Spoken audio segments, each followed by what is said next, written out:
What's up guys, this is Trey with RPG. I'm here with a Deadlight review for you. I've been waiting all summer to get my hands on this game. I'm really excited it's finally here, so let's jump into the review. Deadlight is a survival horror post-apocalyptic zombie game set in 1986 Seattle, Washington. You play as a middle-aged Randall Wayne on a desperate quest to locate his missing family. Randy spews cryptic, enigmatic poetry as you navigate the various locales of the alternate Seattle. This is it. This is what's left of our world now. These are the leftovers of the war between men and shadows. A snapshot of what we become. Bloody hell on Earth. The time spent in the world of the infected has darkened him, and it shows, but his character also feels strange, almost out of place. His prophetic lines of dialogue for the most part felt awkward. As you traverse Apocalyptica, you gather trinkets off fallen civilians, pages from your diary, newspaper articles, and other items that allow you to slowly piece together events of the past. The story is minimal, so you have to go out of your way to uncover these clues and try to find out what happened to the world. Randall slips into hallucinogenic dream sequences and memories that add a bit to his past and change the pace of the game, though never breaking it. As far as the execution goes, I'll start with the one thing that stands out most, and that's art direction. Deadlight sets the mood splendidly by rendering the protagonist as a simple silhouette. The characters refer to the undead as shadows, and that's precisely what they are. There's no need for high-resolution renders of several different character models because being chased by a group of black figures is more than enough to produce the adrenaline rush associated with the realization of imminent doom. The details in the surrounding environment, however, have not been ignored. Washington is beautifully captured in 2.5 dimensions through the eyes of a dreary, crazed old man.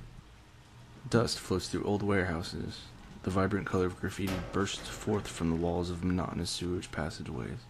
No detail was left out. Levels are carried along by motion comic panels reminiscent of Walking Dead. You'll learn to behave yourself. I discovered where your friends are. They were taking them to the stadium just a while ago. Sound design is near flawless. Thunder and lightning tear through the speakers during a storm. Floorboards creak as Wayne sneaks his way through infested apartment buildings, and the undead gasp at air through mangled faces. The voice acting could be better. Much, much better. Where have you been? Help me! Shit.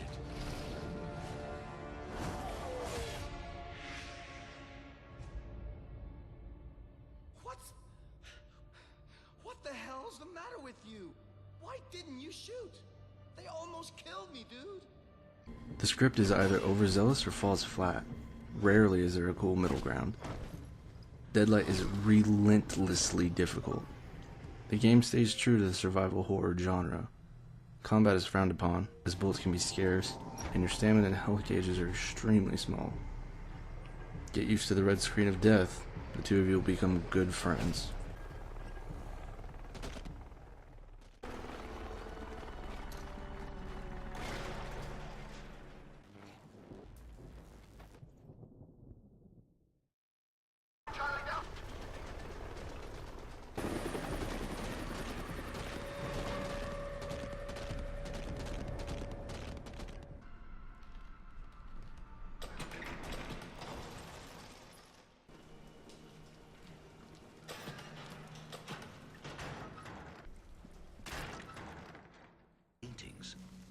They look like symbols to navigate through the labyrinth.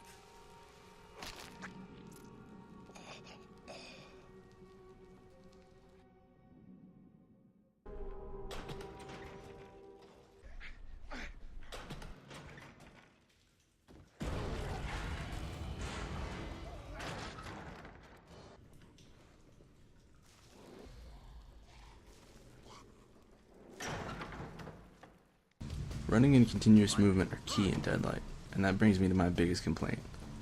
In a fast-paced game based on movement, tight controls are a monumental deal, and that's exactly what Deadlight lacks. Randall has no urgency when gathering much-needed ammo. Reloading requires generous chunks of precious time, not to mention the fact that each round must be manually reloaded. And during chase sequences, Wayne frequently trips on small boxes or something equally ridiculous. The jumping mechanic in this game is weird to say the least.